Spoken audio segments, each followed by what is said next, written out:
আচ্ছা, বেশ কিছু কর্মসূচি সকাল থেকেই অংশগ্রহণ করেছেন মুখ্যমন্ত্রী। তার মধ্যেই হচ্ছে রক্তদান শিবির। রক্তদান শিবির সহ বিভিন্ন সহায়ক সরঞ্জাম প্রদান অনুষ্ঠানে আজ উপস্থিত ছিলেন মুখ্যমন্ত্রী ডক্টর মানিক সাহা এবং প্রথমেই তিনি রক্তদাতাদের সাথে কথা বলেন এবং রক্তদাতাদের মধ্যে উপস্থিতি ছিল বেশ লক্ষণীয়। আগরতলার টিএমসি বিবেকানন্দ অডিটোরিয়ামে এই রক্তদান শিবিরটির আয়োজন করা হয়েছে।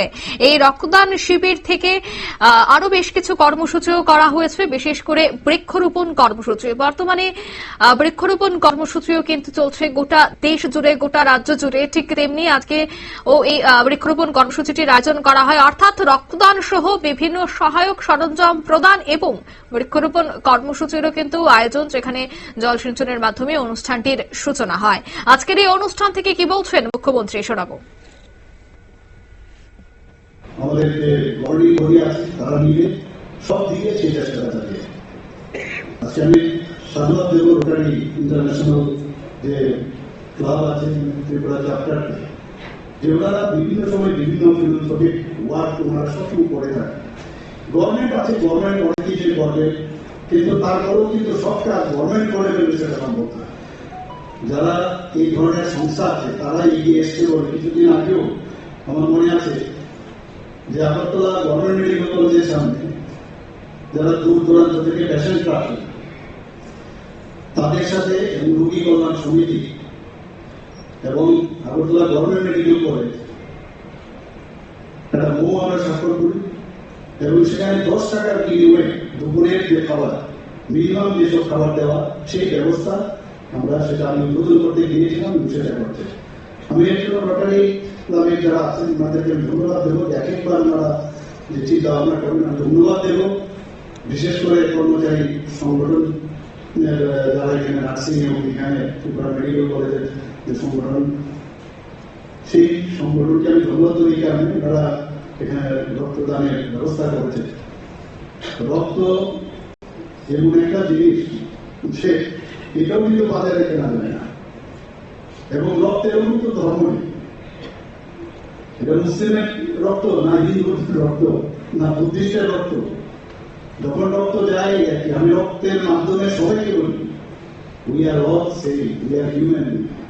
আমরা মাঝখানে বিভিন্ন সময় বিভিন্ন কথা বলি, কিন্তু আমি যদি রক্ত দানের সময় আমি এই কথাটা বারবার বলি আমরা সব রক্তদানের মাধ্যমে সেটা আরো ভালোভাবে প্রতিষ্ঠিত হয়। শুধু তাই নয়, এটাকে 18 বছরের রক্ত নাকি 7 বছরের রক্ত না 65 বছরের রক্ত, সেটাও কিন্তু বোঝা যায়। আজকে আমি যখন এখানে যারা রক্ত দিচ্ছে কয়েকজনকে জিজ্ঞেস করলাম, আমরা একটা সবসময় একটা ডিজাইন থাকে, জিজ্ঞেস করি তোমার ব্লাড গ্রুপ কি। দেখলাম যারা দিচ্ছিল, আমি শুনলাম প্রায় 14 বছর ধরে যে শোষণ করিয়েছে আজকে ব্লাড এখানে ডোনেট করে। তো তাদের জিজ্ঞেস করে, আমি যাদেরকে আজকে দেখলাম সবাই মোরালেস পজিটিভ ব্লাড গ্রুপ। আমরা জানি সবাই, কিন্তু সবাই ডাক্তাররা আছেন, ডাক্তার এলাকায় যারা আছেন সবাই জানেন 4টা গ্রুপ আমরা জানি, কিন্তু আসলে 4টা গ্রুপ না, আমরা 8টা গ্রুপ।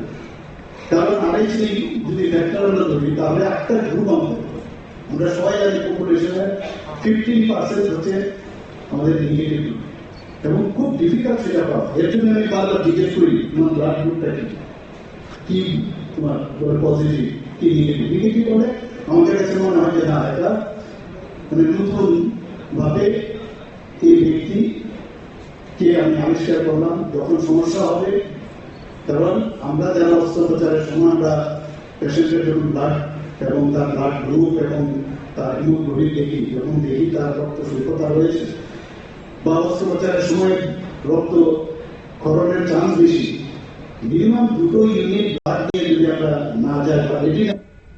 আপনারা শুনলেন মুখ্যমন্ত্রীর এই বক্তব্য। অর্থাৎ আজ টিএমসি হসপিটালে আয়োজিত রক্তদান শিবির, বনমহোৎসব এবং বিভিন্ন চিকিৎসার সরঞ্জাম বিনামূল্যে যে বিতরণ কর্মসূচিটির আজ আয়োজন করা হয়েছিল, সেখানে উপস্থিত ছিলেন মুখ্যমন্ত্রী এবং এই ধরনের ব্যতিক্রমী উদ্যোগ গ্রহণ করার জন্য তিনি প্রত্যেককে সাধুবাদ জানান। নিয়ে নিচে ছোট একটি বিজ্ঞাপন বিরতির সঙ্গে থাকুন।